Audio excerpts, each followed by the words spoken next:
안녕하세요. 저는 20대의 모든 순간을 함께했던 남자와 행복한 앞날을 꿈꾸며 결혼했다가 그것이 제 인생 말아먹는 길이란 걸 깨닫고 도망친 돌싱녀입니다. 앞으로 살아갈 날에 비하면 아무것도 아닌 그 10년이 뭐라고 그렇게 참고 살았는지. 지금 생각하면 한심하긴 하지만 그 순간에는 참다 보면 좋은 날이 꼭 찾아올 거라 믿어 의심치 않았었어요. 하지만 결과적으론 저는 이혼을 하게 되었고 이렇게 사연까지 쓰게 되었네요. 그러면 제가 이혼을 하게 된 사연 한번 들어보실래요? 저와 남편은 앞서 말씀드린 대로 10년 가까이 만난 장수 커플이었어요. 대학교 때부터 만난 저희는 오래 만나와서인지 양쪽 집에도 서로 왕래하며 서로의 부모님은 물론 형제 자매까지도 가까이하며 잘 지내곤 했죠.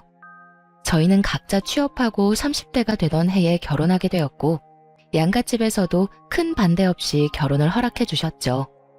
시댁은 친정에 비해 부유한 편은 아니었는데 시부가 퇴직하며 투자를 잘못하는 바람에 집도 팔고 전세살이 하고 있었고 그나마 노후 자금으로 조금 빼놓은 것이 시댁 재산의 전부였어요. 그런 시댁과는 달리 친정엔 물려받은 재산이 있었어요. 아빠가 미리 투자 목적으로 사둔 건물이 많이 오르기도 했고 공실도 없이 세도 꽤 받던 터라 생활 걱정은커녕 일을 하지 않아도 따로 모이는 돈도 있으니 이 정도면 꽤 사는 정도였죠. 이러한 집안 차이에도 부모님은 괜찮다며 두 사람만 잘 살면 된다며 저희의 결혼을 지지해 주셨죠. 하지만 막상 결혼을 준비하는 과정에서 준비가 되지 않아도 너무 되지 않은 남편의 형편에 실망스러운 내색도 하시긴 했었습니다. 직장 생활을 한 지가 언젠데 모은 돈이 그렇게 없다는 게 말이 되니? 동훈이 집이야 아버지가 그렇게 되시면서 힘들어졌다고 쳐도 동훈이는 직장 생활을 하면서 어느 정도는 모아뒀을 거라 생각했는데 이건 거의 없는 거나 마찬가지지 않니? 이래서 살림살이도 못 사겠네. 엄마, 내가 돈 많고 능력 좋은 사람 만나서 결혼할 거면 동훈이랑 결혼한다고 했겠어? 엄마도 늘 그랬잖아. 젊어 고생은 사서도 한다고. 그러니까 너무 나쁘게만 보지 말고 그간 월급 받아 집안 돕는다고 따로 모으진 못했다고 좋게 생각해줘. 아휴, 누가 그걸 몰라서 이러니? 아무리 생각해도 고생은 너만 할 것 같아서 그래. 이렇듯 본격적인 결혼 이야기가 오가게 되며 남편이 수중에 가진 것이 너무 없다는 사실을 알게 되었지만 저는 상관없었어요. 남편과 시댁에선 형편상 집을 사는 것은 무리일 것이라고 저에게 솔직하게 말해주기도 했었고 제 생각엔 그건 큰 문제가 되지 않는다고 생각했으니까요. 저는 엄마에게 말했듯이 남편의 능력이나 시댁의 부를 보고 남편과 결혼하려는 게 아니었거든요. 그래서 집안 차이 정도야 대수롭지 않았고 집을 마련할 때도 굳이 어려운 남편이 아닌 상황이 되는 제가 마련하기로 했죠. 그렇게 마련한 집은 아빠의 권유로 제가 20대 중반에 사두었던 소형 아파트에서 신혼을 시작하게 되었죠. 저 덕분에 아들이 돈 한 푼 들이지 않고 자가 아파트에서 살게 되자 시모는 저에게 틈만 나면 이런 말을 하곤 했어요. 아유, 우리 예쁜 아가. 복덩이도 이런 복덩이가 또 없다. 네 덕분에 우리 아들이 집 걱정 없이 편하게 살겠구나. 나는 너희한테 바라는 거 없어. 그저 바란다면 너희가 그저 행복하게 잘 사는 거. 그거 하나 바란단다. 이렇게 저를 지나치게 치켜 세워주며 딱 하나 바라는 것은 저희가 잘 사는 것뿐이라던 시모는 신혼집으로 놀러올 때마다 이런 말도 더불어 하곤 했어요. 역시 볼 때마다 좋구나. 집도 넓고 전망도 좋고 교통편도 좋고 어디 하나 빠지는 게 없어. 교통편은 좋긴 해요. 덕분에 그이나 저나 출퇴근할 때 편해요. 그렇지? 집값도 많이 오르지 않았니? 네가 처음 이 집 살 때에 비하면 한 2배, 3배 가까이 오르지 않았니? 네? 그게 계산해보진 않아서 자세히는 모르겠네요.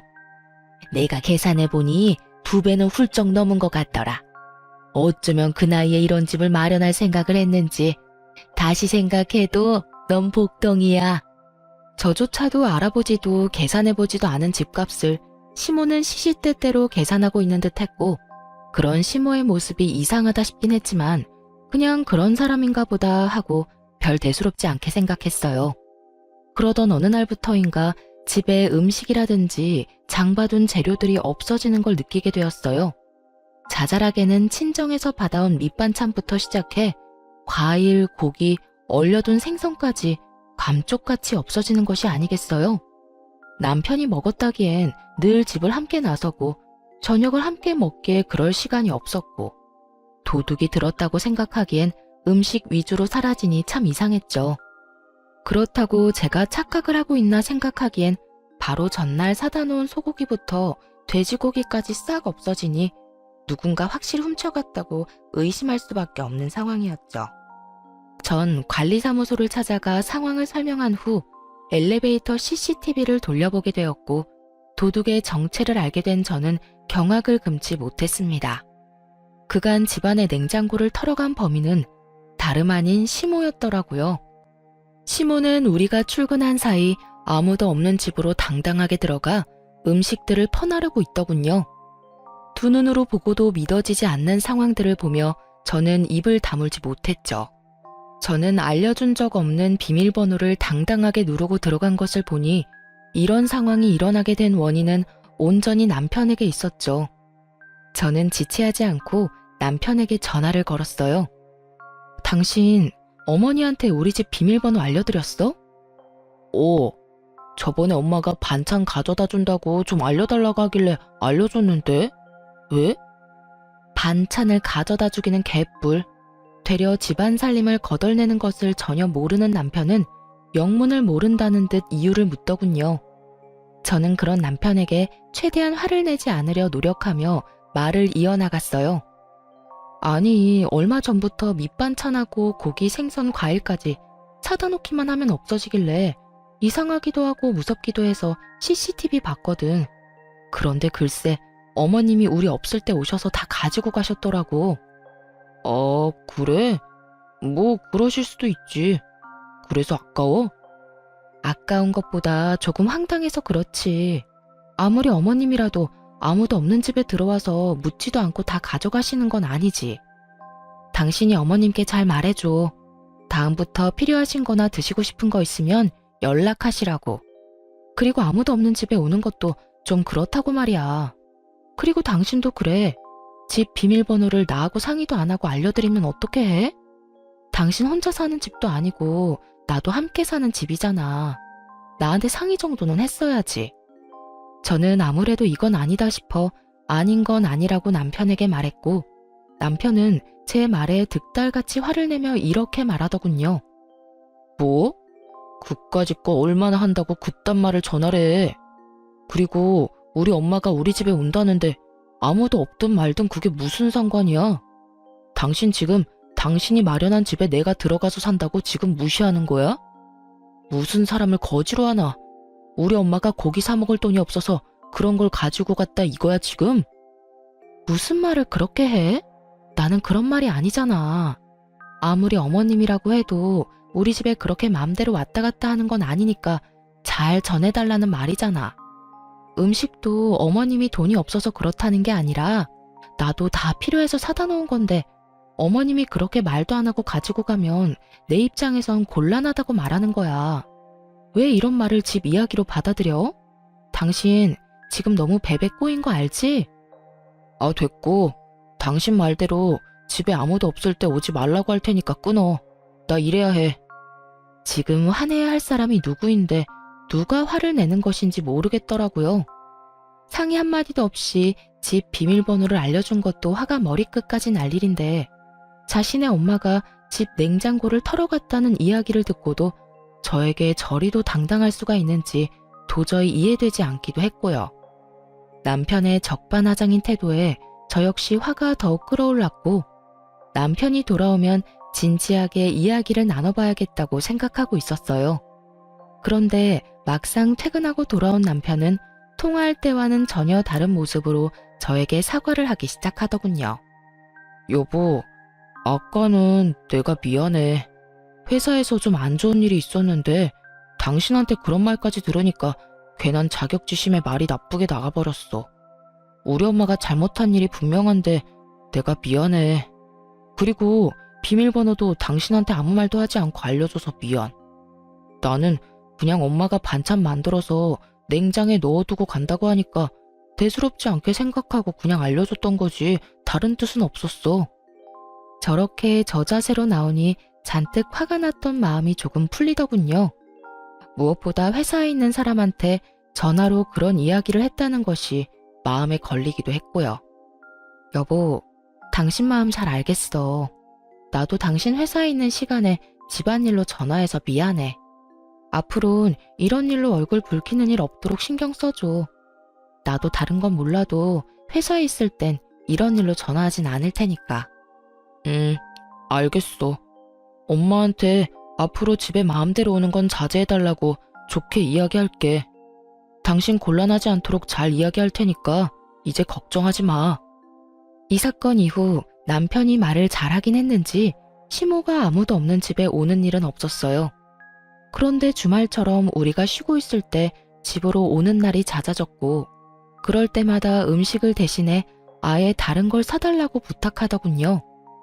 어느 날은 누가 봐도 티나게 억지 장기침을 하더니 공기청정기가 없어 그렇다며 하루 종일 기침을 해대는 바람에 공기청정기를 사드렸고 어느 날은 우리 집 TV가 크고 좋다고 하며 하루 종일 TV 타령을 하는 바람에 남편이 결국 TV를 바꿔준다고 하고 나서야 집으로 돌아가더군요. 무슨 5살짜리 애도 아니고 갖고 싶다고 떼쓰는 모양새와 다름이 없었고 올 때마다 한두 푼짜리도 아닌 가전제품들을 뜯어내니 시모의 방문이 무서울 지경이더군요. 그렇다고 해서 딱 잘라 안 된다고 하기에도 좀 그런 상황이었고요. 하지만 어느 날은 또 집으로 놀러와 세탁실에 있는 세탁기와 건조기를 만지며 참 좋다고 하는데 정말 이건 아니다 싶더군요. 저희 부부가 무슨 억대 연봉을 받는 사람들도 아니고 이때껏 마련해드린 것들도 할부가 갚아나가느라 힘든 지경인데 세탁기와 건조기가 말이나 되는 상황이냐고요. 시모는 저의 예상대로 온종일 세탁기와 건조기 타령을 해댔고 남편은 당장이라도 사줄 요량으로 시모의 말에 맞장구를 치고 있더군요. 저는 그 두 사람을 막아야만 했고 결심이 선 저는 두 사람 앞에 앉아 이렇게 말했습니다. 세탁기, 건조기 있으면 좋지. 여보, 들어보니 어머님이 갖고 싶어하는 것 같은데 장만해드려. 정말? 정말 사드려도 돼? 어머 아가, 정말 나 사도 되겠니? 그럼요. 사는 김에 우리 친정 것도 같이 결제하고. 우리 엄마도 세탁기하고 건조기 갖고 싶다고 했는데 이왕 사는 거 양쪽 집 똑같이 사드려야 하지 않겠어? 사는 김에 TV랑 공기청정기도 같이 사드리자. 저번에 어머님 댁에 사드렸으니까 우리 집에서 다 사줘. 알겠지? 제 말에 화색이 돌던 두 사람의 얼굴은 순식간에 사색이 되었고 저는 그런 두 사람의 반응에도 아랑곳하지 않고 남편의 휴대전화를 빼서 친정에 보냈으면 하는 공기청정기와 TV, 세탁기와 건조기까지 장바구니에 넣어두고 이렇게 말했어요. 장바구니에 다 넣어뒀으니까 어머님이 사고 싶다는 거랑 같이 결제하면 돼. 할부는 부담되지 않는 선에서 알아서 하고. 제가 이렇게까지 하자 시모는 황급히 말을 바꾸며 생각해보니 쓰던 세탁기도 멀쩡하고 건조기보다는 자연 건조가 좋겠다며 꼭 사주지 않아도 된다고 손사래를 치더군요. 남편 역시 얼버무리며 시모에게 집에 데려다 줄 테니 가자며 시모의 손을 잡고 황급히 나갔고요. 모든 게 저의 예상대로 되긴 했지만 막상 남편과 시모의 꽁무니 빼는 모습을 보니 씁쓸한 기분이 드는 건 어쩔 수 없더라고요. 그 후론 시모는 다신 그런 요구를 하지 않았고 주말마다 찾아오지도 않더군요. 상황이 그렇게 되면 속이 시원하다거나 좋아야 할 텐데 저는 왜인지 점점 불안해지기 시작하더라고요.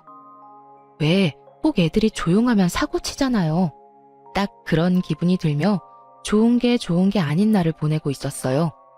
그렇게 몇 개월 명절이 다가왔고 오랜만에 시댁에 방문하니 정말 기가 막힌 상황들이 저를 기다리고 있더군요. 시댁에는 제가 보지 못한 소파, 식탁들이 자리하고 있었고 아차 싶은 마음에 세탁실에 가보니 아니나 다를까 시모가 갖고 싶어하던 건조기와 세탁기가 떡하니 자리 잡고 있더군요. 남편을 추궁해 볼 필요도 없이 남편이 저 몰래 시댁 살림을 사주고 있다는 것을 알아차렸고, 그간 남편이 왜 입만 뗐다 하면 돈이 없다는 말을 해댔는지 알 것 같더군요. 마음 같아서야 그 자리에서 남편을 쥐잡듯 잡아버리고 싶었지만 친인척이 다 모인 자리에서 차마 큰 소리를 내지 못하고 꾸역꾸역 얼마나 참았는지 모릅니다.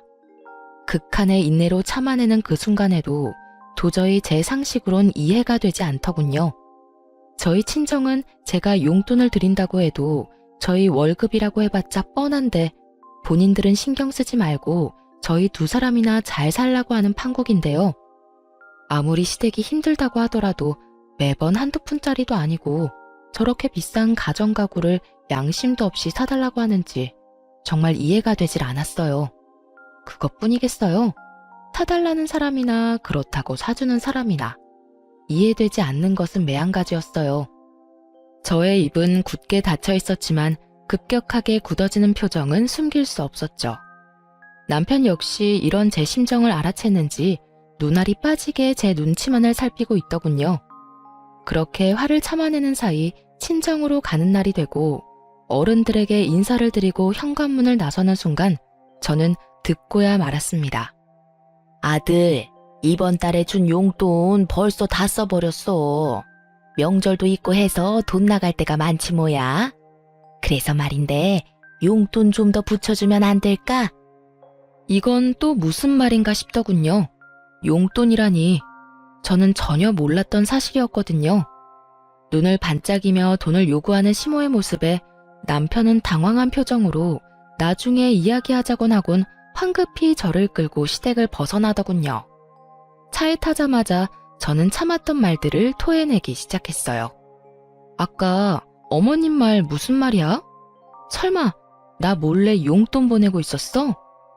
그게 부모님이 힘들다고 하길래 결혼하기 전까지 드리던 용돈이 있는데 갑자기 뚝 끊으니까 많이 힘드신 모양이더라고. 그래서 조금 보태드리고 있었어. 당신이 화낼까봐 말 못했어. 미안해. 나한테 정말 미안한 마음이 있긴 해. 아까 보니까 소파, 식탁도 새 것이고 세탁기, 건조기도 저번에 어머님이 갖고 싶어 하던 모델이던데 그것도 당신이 다 사준 거 아니야? 맞아. 너무 갖고 싶어 하니까 모른 척하기도 그랬어. 그걸 말이라고 해? 우린 돈 안 모아? 우리가 무슨 억대 연봉 받는 사람들도 아니고 그렇게 버는 족족 시댁에 다 갖다 바치면 우리는 언제 모아서 언제 애를 낳아? 당신이 번 돈으로 당신 집 돕는 것까지 잘못됐다는 게 아니잖아. 적당히 해야지, 적당히. 가전, 가구 다 카드로 샀을 거고 그 할부 갚아나가면서 용돈까지 주면 당신 월급에서 남는 게 있긴 해? 이래서 돈 관리는 따로 하자고 그랬어? 저는 참았던 울분을 쏟아냈고 남편은 입 꼭 다물고 반성을 해도 모자란 판국에 저에게 더욱 화를 내기 시작하더군요. 아니, 넌 우리 집이 불쌍하지도 않냐? 너네 집은 잘 살아서 좋은 집에서 좋은 가구에 떵떵거리면서 살지만 우리 집은 그렇지도 않잖아. 그래서 그런 우리 부모님은 좋은 거 좀 쓰면서 편히 살라고 사줬어. 용돈도 그래. 내 동생이 능력이 되는 것도 아니고 우리 집은 그래도 능력이 되잖아. 능력 되는 자식이 부모 좀 도와주겠다는데 그게 그렇게나 잘못한 일이야? 말이야 바른 말이지. 남편이 무슨 능력이 되는 자식인가요? 집도 제 명의, 적금도 저 혼자 드는 적금만 있는데요. 남편의 꼬라지를 보아하니 아마 가전 가구도 신용카드로 결제한 게 틀림없었죠. 땡전 한 푼 없는 빚쟁이가 저리도 큰 소리를 치는 꼴을 보니 참 한심하기 그지없더군요. 지난 10년 세월 동안 왜 저딴 놈인지 몰랐는지 제가 한탄스럽기도 하고요.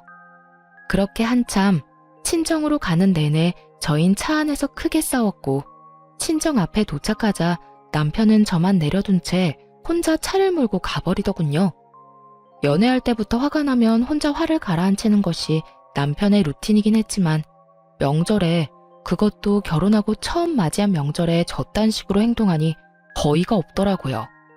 이미 가버린 사람 끌고 올 수도 없는 노릇이고 어쩔 수 없이 혼자 친정집에 들어갔어요. 남편은 그래도 신경이 쓰이긴 했는지 부모님께 전화를 걸어 회사 일이 너무 바빠 저를 집 앞에 내려다주고 바로 회사로 왔다며 죄송하다는 말을 해놓긴 했더라고요. 그나마 친정 부모님껜 큰 걱정 끼치지 않고 명절을 마무리할 수 있었죠.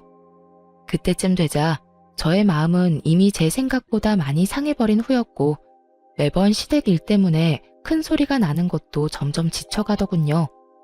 그 후 남편과 화해 비슷한 걸 시도하긴 했지만 명확히 해결된 것은 없었고 그저 표면적으로 화해를 했을 뿐 저희는 꼭 필요한 말만 주고받는 대면대면한 사이가 되어가고 있었습니다. 그렇게 저의 마음이 상해가던 어느 날 회사에서 일을 하고 있는데 갑작스럽게 고열이 나기 시작하더니 기운이 하나도 없더라고요. 그래서 급하게 오후 반차를 쓰고 병원에 들렀다가 오후 2시에 집에 도착했어요. 그런데 현관에 남편 신발이 떡하니 보이는 거 아니겠어요? 설마 했는데 집에서 컴퓨터를 하고 있는 남편과 마주치게 되었죠. 분명 아침에 저와 함께 출근을 했던 남편인데 집에 있으니 무슨 일인가 싶더군요. 처음엔 저처럼 몸이 좋지 않은가 싶기도 했지만 저를 발견하고 화들짝 놀라는 남편의 모습에 수상함을 느끼고 남편을 추궁하기 시작했죠. 당신 왜 집에 있어? 회사는? 그게 어떻게 된 일이냐면 그게 말이지 여보. 말 흐리지 말고 똑바로 말해. 회사에 있을 시간에 왜 집에서 이러고 있냐고. 꼴을 보니 방금 온 것도 아닌 것 같고. 똑바로 말 못해? 저의 추궁에 남편은 한참을 망설이더니 충격적인 사실을 털어놓기 시작했어요. 그게 사실은 회사 그만둔 지 며칠 됐어. 아니, 강 과장 그 자식이 하루가 멀다고 날 못살게 굴잖아. 그래서 좀 들이박았더니 그 뒤로는 날 더 심하게 들들 볶아서 도저히 못 참겠더라고. 그래서 그냥 그만둬 버렸어. 뭐? 고작 그런 일로 회사를 그만둬? 당신이 무슨 애도 아니고 직장 상사가 싫은 소리 좀 했다고 회사를 관두면 어떻게 해? 아니, 애초에 퇴사하기 전에 나하고 상의 정도는 했어야지. 당신 나하고 결혼한 거 잊었어? 당신이 우리 집 가장인 거 잊었냐고. 나도 당신한테 말하고 싶었지. 그런데 당신도 알다시피 요즘 우리 좀 그랬잖아. 그래서 입이 안 떨어지더라고. 이것까지만 해도 머리 끝까지 화가 나는데 남편은 눈치도 없이 제 화를 폭발시키고야 마는 말을 짓거리기 시작했어요. 이왕 다 온 김에 당신이 우리 집에 용돈 좀 주면 안 될까? 당신도 다 알잖아. 내가 우리 집에 용돈 주고 있던 거. 아직 회사 그만둔 거 말 못해서 용돈은 줘야 할 것 같은데 당신이 좀 주라. 나 요즘 재취업 준비하고 있으니까 금방 취업할 수 있을 거야. 그러니까 길어도 2달 정도만 당신이 좀 부담해줘. 너 진짜 제정신이야? 용돈 같은 소리 안 해 진짜. 지금 우리 생활이 다 무너지게 생겼는데 당신은 이 와중에 당신 집 용돈 걱정이나 하고 있어? 이게 무슨 말도 안 되는 소리야 도대체. 쓸데없는 소리 하지 말고 당신 집에 당장 용돈 못 준다고 해. 회사도 그만뒀다고 이실직고 하고. 그래야 당신 집에서 당신한테 뭐 사달라는 말 따윈 안 할 거 아니야. 저는 결국 폭발하고야 말았고 남편은 그렇게까지 화를 내는 저를 처음 봤었기에 고개를 푹 숙이고 작은 목소리로 이렇게 말하더군요. 알겠어. 당신 뜻대로 할게. 그런데 우리 집에 말하는 건 조금만 기다려줘. 정말 입이 안 떨어져서 그래. 조만간 꼭 말할게. 꼭 말해. 알겠어? 그리고 퇴직금 받았지? 그거 다 내놔. 당신한테 뒀다간 그거마저도 어디에 어떻게 쓸지 믿을 수가 없으니까. 알겠어. 정말 이때쯤엔 이혼하고 싶은 마음이야 굴뚝이었지만 그간 함께한 세월이 뭔지. 남편이 힘든 시기에 이 사람을 버린다는 것이 생각처럼 쉽지 않았고 무엇보다 그때까진 남편을 사랑하는 마음이 남아 이런 힘든 시기도 다 지나겠지 하며 애써 이혼에 대한 마음을 억눌렀죠.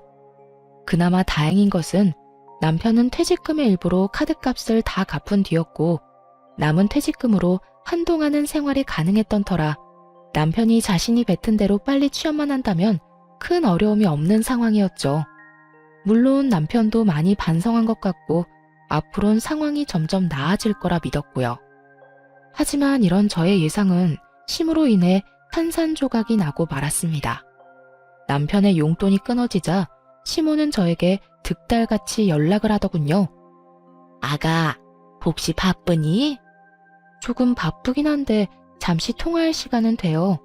왜 그러세요? 무슨 일 있으세요? 그게 아범이 주던 용돈이 끊겨서 말이다. 들어보니 네가 돈 관리하기 시작했다고 하던데 우리한테 주던 용돈 좀 입금해다오. 어머님, 저희도 요즘 생활 힘들어요. 그래서 드리는 말씀인데 한동안은 용돈 못 드려요. 뭐? 용돈을 못 줘? 너희가 한 달에 버는 돈이 얼만데 그까지 돈 몇 푼이나 된다고 그걸 못 준다고 쪼잔하게구니? 그러지 말고 좀 붙여주렴. 말이야 바른 말이라고. 그게 다 네 돈이니? 내 아들 돈이지 않니? 시모 말을 들어보니 남편은 아직 시모에게 퇴직 사실을 알리지 않은 듯 했어요. 당장이라도 남편이 백수라는 걸 알려버릴까 싶기도 했지만 남편의 부탁도 있고 해서 그저 안 된다고 딱 잘라 말하곤 전화를 끊어버렸습니다. 그 뒤로도 시모의 연락이 오긴 했지만 전 다 무시해버렸고 상황이 그렇게 되자 시모는 다시 저희 집을 들락날락하며 음식들을 다시 훔쳐가기 시작하더군요.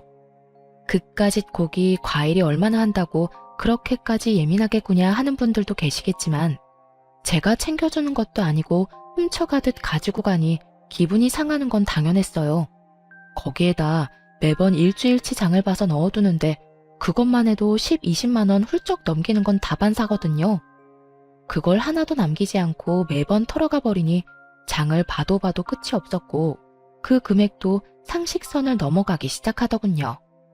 그쯤 되니 전 도저히 참을 수가 없었고 남편에게 다시 한 소리 하게 되었죠. 오늘 어머님 또 다녀가셨어? 어? 나도 몰라. 오늘 나 면접 다녀온다고 집에 없었거든. 왜? 또 뭐 없어졌어? 아, 진짜 어머님 왜 그래? 매번 이게 뭐야. 장 봐놓으면 싹 가져가시고 또 다시 장 보면 또 와서 가져가시고. 우리 생활도 빠듯한데 매번 두 집 살림 살아야 하잖아. 당신이 해결 좀 해봐. 이번 달 식비만 해도 100만 원 넘긴 지 오래라고. 정말 해도 해도 너무한다고 생각 안 해? 한 번만 더 이런 일 있으면 당신 입장이고 뭐고 회사 그만두고 백수 됐다고 다 말해버릴 테니까 그런 줄 알아? 뭐? 당신 말 참 너무하게 한다. 이게 다 당신이 우리 집에 용돈 안 줘서 그런 거잖아. 진작에 용돈 줬어 봐라. 우리 엄마가 이런 짓을 했겠어? 어디서 내 탓으로 다 돌리고 있어? 잘 들어. 이건 다 나하고 상의도 없이 회사를 그만둔 당신하고 아들 집 냉장고를 마치 자기네 집 냉장고인 양 생각하는 어머님의 이상한 사고에서 벌어진 거야. 그러니까 가짠지도 않게 내 탓으로 돌릴 생각 말고 해결이나 잘해. 알겠어? 저는 단호하게 집어주었고 이런 저의 태도에 남편은 틀린 말이 하나 없다고 느꼈는지 입을 다물어 버리더군요. 입을 다문 것과는 별개로 남편은 자존심이 상할 대로 상해버렸는지 알바라도 나가겠다며 쿠팡 일용직 알바를 다니기 시작했죠. 그런 남편의 모습이 안쓰럽기도 했지만 그렇게 해서라도 정신을 차리기를 바라는 마음에서 굳이 말리진 않았어요. 그 후 현관 비밀번호는 바꿔버렸고 시모의 연락은 여전히 다 피해버림으로써 더는 저의 가정에서 큰 소리가 나는 일은 없었습니다. 그렇게 몇 달 남편은 취업을 준비하며 여전히 알바를 다니고 있었고 여전히 저희 둘 사이는 좋진 않았지만 더 이상 나빠지지도 않았죠. 부부 사이가 대면대면하다고 한들 이혼까지 생각한 건 아니었는데 도저히 이혼하지 않고서는 안 될 일이 벌어졌어요. 그날은 남편의 동생이 결혼 발표를 한다며 시댁에 모이기로 한 날이었어요. 그간 연락을 대놓고 피했던 터라 시댁 방문이 달가운 것은 아니었지만 다른 것도 아닌 결혼을 한다는데 참 빠질 수도 없는 노릇이라 눈 딱 감고 시댁으로 가게 되었죠. 긴장감을 안고 현관문을 열었더니 시모와 식구들이 활짝 웃으며 저를 반기더군요. 아가 왔니? 오느라 힘들었지? 어서 들어와서 앉거라. 내가 너 좋아하는 음식도 잔뜩 해놨단다. 네? 아, 네. 감사합니다. 감사는 무슨, 식구끼리 그런 말 하지 말거라. 나 섭섭해지려고 해? 이상하리만큼 상냥한 시모를 보며 저는 경계심 가득한 태도로 시모를 바라봤죠. 도대체 왜 이러나 하는 불안한 생각이 들며 조마조마하게 눈치만 살피던 순간 시모가 속내를 드러내기 시작하더군요. 아가, 너도 알다시피 우리 둘째가 좋은 여자가 생겼다고 하는구나. 네 동서대래가 글쎄 대기업에 다니고 있다지 뭐냐? 아, 그래요? 능력 좋은 동서가 들어오겠네요. 축하해요, 도련님. 그래서 말인데 그 집에서 글쎄 34평 아파트를 마련해서 왔으면 한다고 하지 뭐야. 너도 알다시피 우리가 그런 돈이 어디 있니? 우리도 전세 사는 마당에 그렇다고 해서 둘째가 모아둔 돈이 있는 것도 아니고. 설마 싶더군요. 한두 푼도 아니고 설마 저에게 지불해달라고 하는 건가? 하는 생각 말이에요. 하지만 불행히도 저의 설마는 맞아떨어졌고 시모는 제게 맡겨놓은 집이라도 되찾는 사람 마냥 더 뻔뻔하게 굴기 시작했죠. 34평이요? 요즘 뒷값 만만치 않아서 한두 푼도 아닌데 어떻게 해요? 그러니까 말이다. 그래서 내가 생각해봤는데 너희 지금 사는 아파트 팔고 둘째네 집 좀 마련해주면 안 되겠니? 그 집 팔면 지금같이 역세권은 아니더라도 서울 근교 아파트 2채는 마련할 수 있다고 하더구나. 네? 그게 무슨 말도 안 되는 말이세요? 말이 안 되긴 뭐가 말이 안 된다고 그러는 거니? 잘 생각해봐라. 지금 네가 우리 둘째 안 도와줘서 대기업 다니는 여자랑 헤어지게 되면 한평생 우리 식구가 어쩔 수 없이 널 원망할 수밖에 없을 텐데. 너도 그 원망 평생을 듣고 살 바엔 그깟 아파트 팔아서 집 마련해주는 게 더 좋지 않겠어? 그리고 그냥 달라는 말도 아니다. 명색의 대기업 다니는 앤데 연봉이 오죽 높겠어? 우리 둘째가 어련히 다 갚을 거야. 그러니까 좋은 일 한다고 생각하고 좀 도와주렴. 내 말 알아들었지? 이 무슨 개떡 같은 말인지 모르겠더라고요. 만약 결혼을 못하게 된다면 그건 애초에 장가갈 돈 마련도 못한 도련님 탓이지. 그게 왜 제 탓이며 왜 한평생 제가 그 원망을 들어야 하나요? 그리고 누가 그 원망을 가만히 듣고 산다는 것인지 참 어이가 없더군요. 무조건 제가 다 해줄 거라 믿어 의심치 않는 시모를 보며 이렇게 말했어요. 어머님, 저는 그렇게 하기 싫어요. 34평 아파트 마련 못해서 결혼을 못하게 되면 그건 돈 한 푼 모으지 않은 도련님 탓이지 그게 왜 제 탓인가요? 그리고 어머님이 저한테 아파트 맡겨놓으셨어요? 왜 제 아파트 가지고 어머님이 팔아라 말아라 명령이신지 저는 도무지 알 수가 없네요. 뭐? 너 참 말 섭섭하게 한다. 우리 가족이지 않니? 가족끼리 다 나누고 사는 거지 그렇게 선 그어가며 살면 못 쓴다. 어머님, 저는 저희 친정 식구들끼리도 다 나누고 살진 않아서요. 지금 사는 집 처음 분양받았을 때 아빠가 주신 돈도 저 한 푼도 빼지 않고 다 갚았고요. 그 뒤로 저희 부모님은 저 힘들까봐 제가 주는 용돈은 받지도 않으세요. 그런데 제가 왜 친정에도 주지 않는 도움을 시댁에 줘야 하는지 모르겠네요. 그래서 정말 못 도와준다 이 말이니? 네, 저는 절대로 못 도와드려요. 시댁에서 저에게 집을 맡겨둔 것도 아니고 부탁하는 주제에 당당한 것도 황당한데 제가 도와줄 것이 당연하다는 듯 몰고 가는 시모의 태도에 저는 더욱 화가 나더군요. 거기에다 더욱 화가 나는 것은 남편의 태도였어요. 시종일관 말도 안 되는 소리를 짓거려대는 시모의 말엔 가만히 있던 남편놈은 제가 단호하게 안 된다고 하자 득달같이 화를 내며 달려드는 것이 아니겠어요? 당신 정말 너무한다. 그까지 집 좀 팔면 되는 거지. 그게 뭐가 힘들다고 엄마가 저렇게까지 말하는데 딱 잘라서 안 된다고 해? 그까지 집? 당신이 그까짓이라고 말할 상황이 된다고 생각해? 제발 말하기 전에 당신 상황이나 되돌아봐. 도와줄 능력이 안 될 것 같으면 함부로 나서지도 말고. 알겠어? 뭐? 나서지도 말라고? 야, 당신 진짜 말이 너무 심한 거 아니야? 내가 그래도 당신 남편인데 그딴 식으로 말할 거야? 심한 건 당신 집이겠지. 다른 것도 아니고 내 집을 팔아라 말아라 하는데 이건 심하다고 생각 안 해? 그리고 당신이 내 남편이 맞긴 해. 어떻게 남편이란 사람이 이런 상황에서 내 편을 들기는커녕 두 팔이 모자라게 당신 집만 감싸고 돌 수가 있어. 누가 봐도 말도 안 되는 요구를 하는 이 상황에서. 저와 남편은 시댁 식구가 있는 앞에서 언성을 높이며 싸우기 시작했고, 그런 저를 보던 시모는 저에게 삿대질하며 소리를 지르기 시작했어요. 이런 너같이 버릇없는 년은 생전 처음 본다.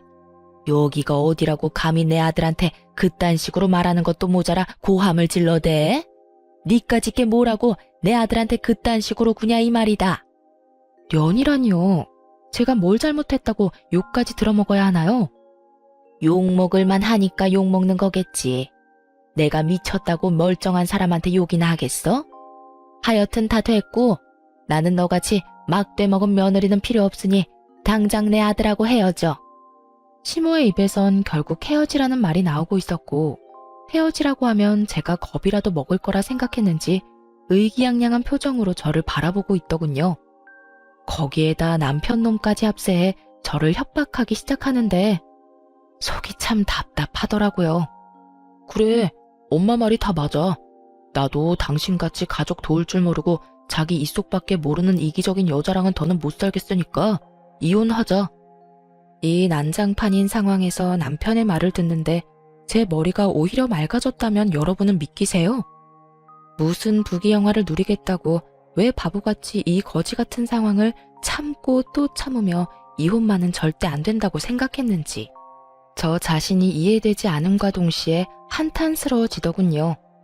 생각이 빠르게 정리되고 나니 이혼을 협박이라고 하는 두 사람이 더욱 어이가 없어졌고, 팔짱까지 끼고 어때? 겁나지?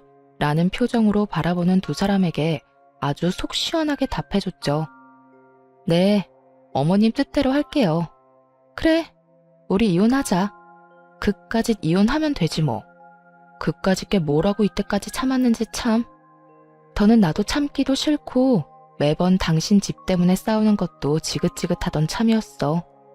그나마 당신하고 지낸 세월이 있어서 참았는데 이젠 그것도 힘들다. 그러니까 당신 말대로 이혼하자 우리. 저는 더는 화도 내지 않았고 거의 체념한 듯 말을 했고, 그런 제 말에서 진심이란 걸 느꼈는지 남편은 말까지 더듬으며 저에게 되묻더군요. 당신 정말 나하고 이혼할 거야? 이혼할 수 있어? 남편의 입장에선 어찌 보면 당연한 반응이었겠죠.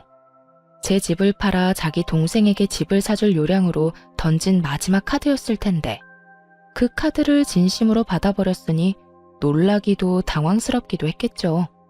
하지만 전 그 어느 때보다 진심이었고, 저의 진심을 물어보는 남편의 눈을 똑바로 바라보며 이렇게 말해주었어요.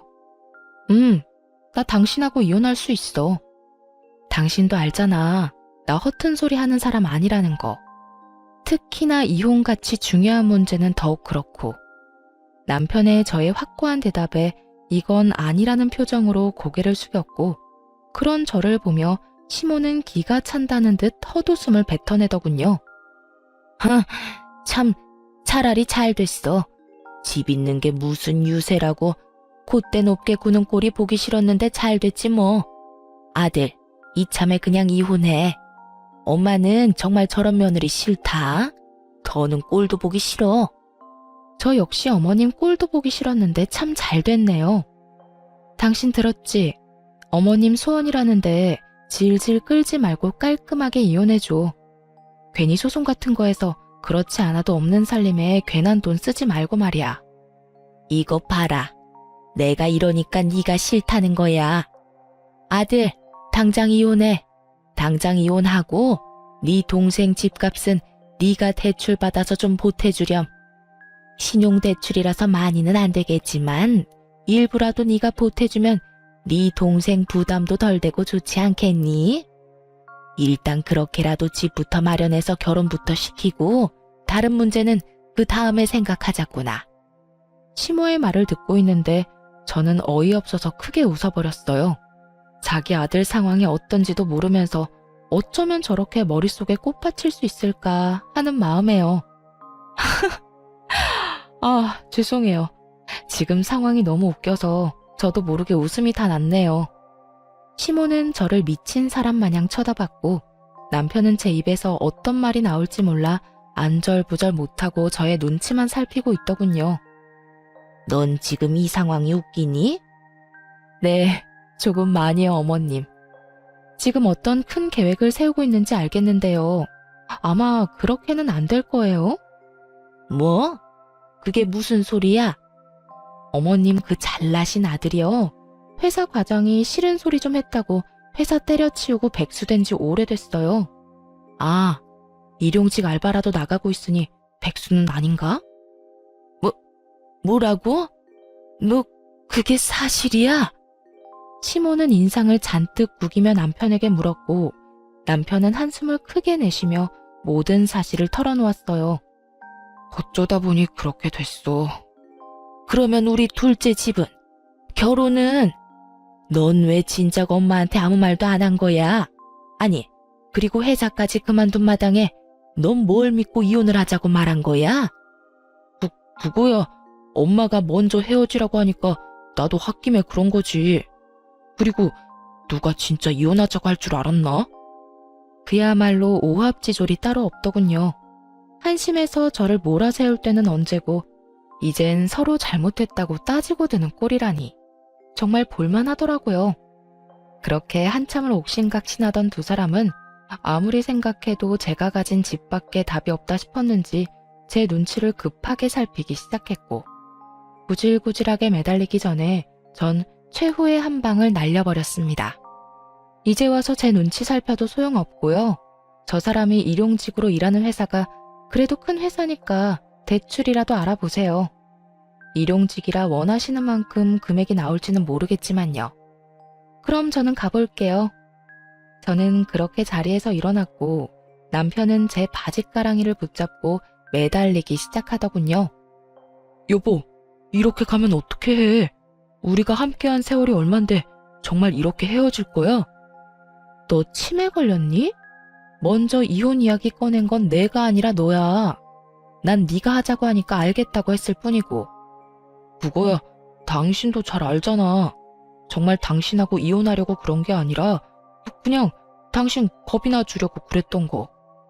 의도가 어찌됐든 간에 당신이 먼저 이혼하자고 했고 나 역시 그 의견에 동의했어. 이게 지금 우리 상황이고 당신이 뭐라고 나를 붙잡던 그 상황은 변하지 않을 거야. 그러니까 그런 줄 알고 이혼이나 준비해. 저는 끝까지 매달리는 남편을 매몰차게 뿌리치고 집으로 돌아와 버렸고 집으로 돌아오자마자 남편의 짐을 킥으로 시댁에 보내버렸어요. 짐을 싸는 순간 지난 10년의 세월이 떠올라 얼마나 울었는지 모릅니다. 결혼 생활이 거지 같았기에 그렇지 연애하는 내내 참 행복했거든요. 그 행복하던 모든 순간도 결국 이혼이란 이름 아래 다신 떠올리기도 싫은 기억이 되어버렸지만요. 어찌되었든 전 마음을 다잡고 이혼을 진행했고 남편은 소송할 돈도 없는지 순순히 이혼 절차를 밟아주더군요. 이혼을 하며 위자료는 많이 받진 못했지만 그때라도 그 구렁텅이에서 빠져나왔다는 것을 위안 삼기로 했습니다. 저의 이혼으로 인해 당연히 그 잘난 시동생의 결혼은 없던 일이 되었고 쿠팡알바 벌이만 믿고 전 시댁에 저 몰래 또다시 용돈을 퍼줬던 전 남편은 땡전 한 푼이 없어 대출까지 받아 위자료를 주게 되었어요. 그 덕에 오갈 데도 없는 빚쟁이 신세가 되어 전 시댁으로 돌아가게 되었고요. 이혼이 확정되던 날 전 시모가 다 죽어가는 목소리로 전화가 왔더군요. 무슨 일이세요? 더는 통화할 일 없는 것 같은데요. 아가, 그러지 말고 다시 한번 생각해보면 안 되겠니? 이제 와서 생각해보니 내가 도대체 무슨 짓을 했는가 싶더구나. 너 같은 복덩이한테 내가 감사한 줄도 모르고 그간 너무 심했다 싶어. 왜요? 백수의 빚쟁이까지 된 아들 데리고 살려니까 앞날이 캄캄하세요? 그래서 이제 와서 저한테 이렇게 용서를 구하시는 거예요? 뭐 그래서 그런 게 아니라 너희 둘 서로 많이 사랑했지 않니? 괜히 내가 너희 사이를 갈라놓은 것 같아서 마음이 편치 않아서 그래.